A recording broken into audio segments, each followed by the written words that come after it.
Hi everyone, and welcome to Coconut TV. I am so excited. We are here in our second video from New York for the Course in Miracles conference, and we have the theme of the present love, and we're doing some spontaneous things, so you're in for a treat. But you're definitely in for a treat with my next guest. He is exuberant, he is outgoing, he is loving. When you see him, he's just pure with joy. He's like, joy comes out of every cell of his body. And he's been teaching the course for over 30 something years. He has a bunch of videos on YouTube which are very helpful of different types of things according to the course. He talks about the Course in Miracles, the Way of Mastery, also the Course in Love, and much, much more. But we have the honor of having his juiciness here today. Juiciness of love. All right. Okay. I'm on fire. Yeah. Earl Purdy, everybody. Well, that's what I'm talking about. Lord have mercy. Wow. I'm so thankful for your correct perception.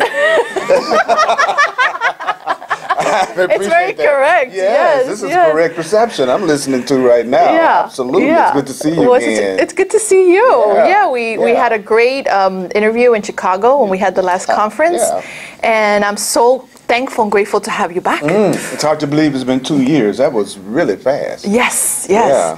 And what we're doing is since this is all about the present love and being in the moment, we're doing something a little bit fun. So I have a goodie bag here, and we're just gonna get a topic, and we're gonna talk about that topic. Okay. Yeah. Okay. So we'll see what comes up for you. Okay. See what it is I'm supposed to learn today. What it is I'm supposed to remember, obviously. Yes. And then whatever it is, just we're in alignment to how the Course in Miracles would give the interpretation of that, which you're really good at that, by the way. I've seen your videos, and you're very good with how to bring terms into practicality of the Course and how to live it and practice it. So we're really appreciative of that. Okay, chicky. All right, let's see what we got. This is a blast. I'm having a blast with this. Yeah, you love torturing your interviewer. Sex. Oh, what does the Course say about that? Well, nothing. This is great. I love it. You know, this is a good topic for you because you're so you're so extroverted. There are a lot of people that would say they're not shocked that I picked that topic. You know, It's hilarious.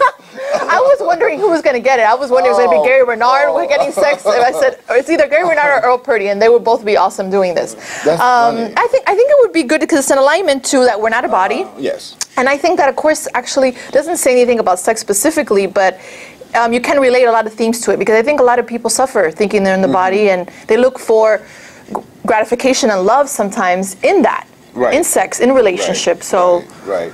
Well, the first thing that came to mind when you said that was that everything in the world is neutral, basically. You know, and if the body is not ultimately what we are, and the body is neutral, and it's a communication device, it still boils down to whether you're going to use it for love, whether you're going to use it for joining, whether you're going to use it for peace, or whether you're going to use it for fear and separation and guilt, because sex is neutral, you know, like everything else. But we don't have a neutral perception of anything. So even though it's neutral, we don't have a neutral perception. So when I just think of it at a practical level, then I also think about there is a slight little passage in I think it's chapter. I'm not one of these people who say, well, chapter so and so, paragraph 3, you know.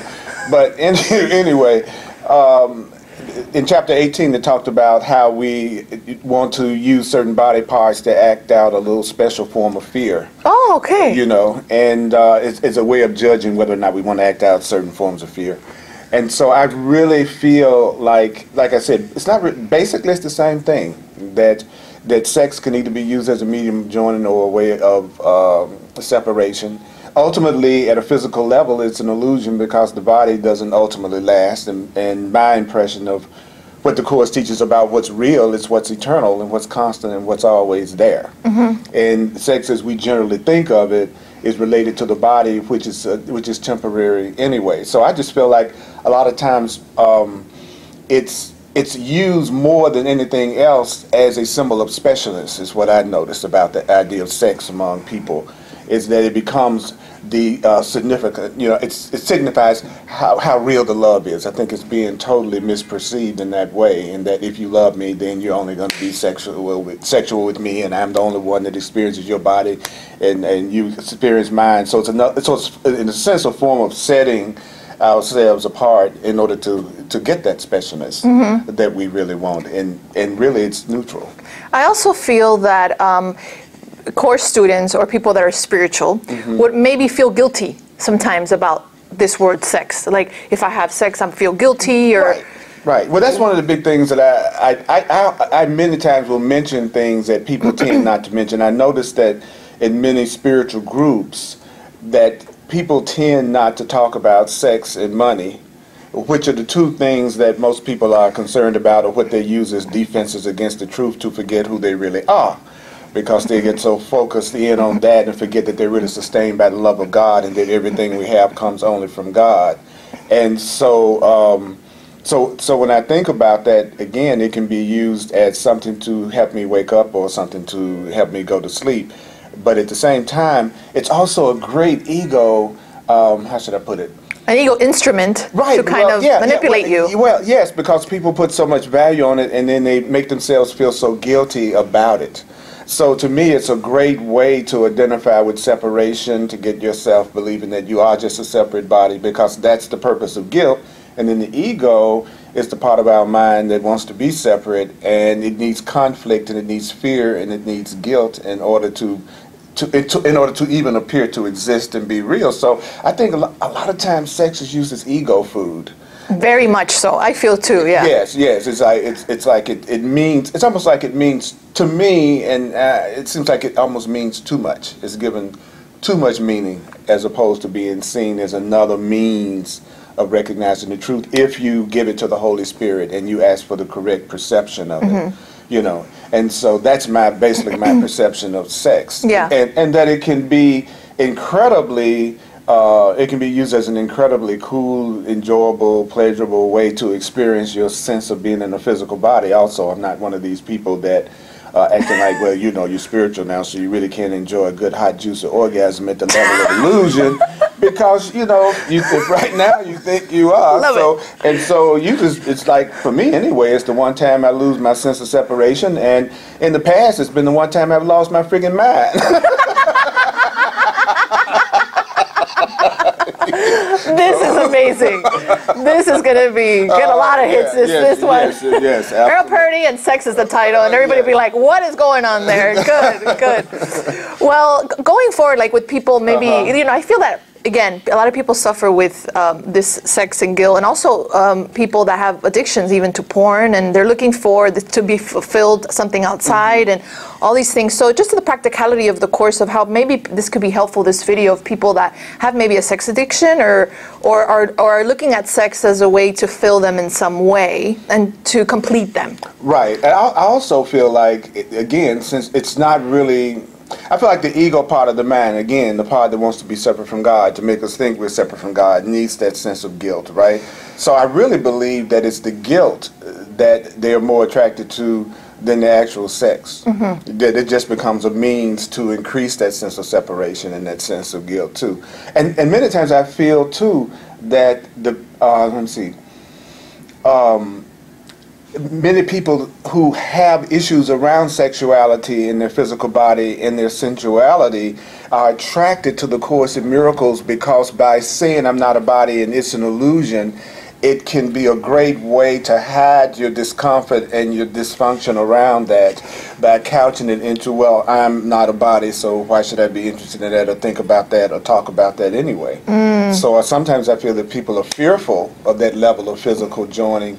Their ego misinterprets or uses the teachings of the Course to justify their own discomfort about the physical body or physical sex or physical joining, which really kind of sounds funny to me when you say physical joining, because I'm at that point that I realize that nothing's really happening. It's really not anything really happening. It's really all the value and the meaning that I'm putting on it. Yeah, that's so really happening. So I think that would be helpful is to let go of it having that meaning, or like giving it that meaning, like this is such a big deal and this is bad, or you know, we've been taught, oh, sex is bad, and taking away that meaning, and I think ultimately going in within to Holy Spirit, and Holy Spirit uses this body for your function, and then. And the only thing that's really happened is the only thing that can really join is the mind anyway. Yes. You know, and so when you talk about joining, and then if the mind is already joined anyway, it even sounds funny even to say I'm going to join my mind to your mind, because in a sense that still gives the illusion that we got two separate minds going on. You know, it's like if I sit here and talk to you, I realize I'm just. You know, this is just me. It's all me. It's all the one self. You know, so all the guilt around what's happening in what the Course would call a dream also doesn't make sense anyway, because at another level, we're being taught that this is a dream. So what you're doing in the dream obviously couldn't be something that's affecting your true self and who you really are. Yeah. I loved it. Thank you, Earl. This was amazing. And what we've learned today is that you can actually have an orgasm and not feel guilty about it. That's right. You actually can.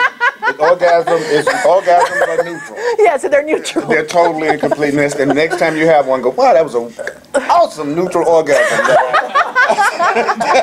that I just, thank you very much. To close up, we always have your trip. I knew. You see, I knew he could talk about sex. You see, I told you. Yes. You would be just fine. Yes. We have a cocoism, which is an affirmation that we do every week, which is spontaneous affirmation, and you can just. I had David last week use the word holy. David's over here. Hi, David. holy instant. So I won't have you put sex in the affirmation, the word. You don't have to, but just something that has to do maybe with the topic of today. The affirmation would be in alignment to the topic of today. However you want to word it. Well, I would. The first thing that comes to my mind is I give sex all the meaning that it has for me. You know what I'm saying? I'm never upset about sex for the reason I think. I love it. You know, I still in the past in my sex life. Good. Far in the past. Good. You know, it's like. How would you rhyme that? I love when you rhyme. How would rhyme? Yeah. How would I rhyme? Like, well, you know when you do your.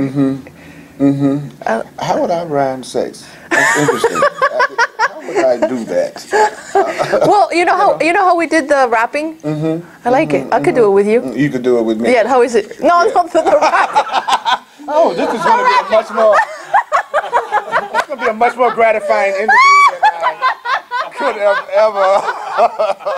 No, the rapping. This is different. Errol's putting me on the spot. This is different. You know when the Course says this world began when the Son of God forgot to laugh. We're doing a lot of laughing today. Let me see what like I said. You know, the thing that.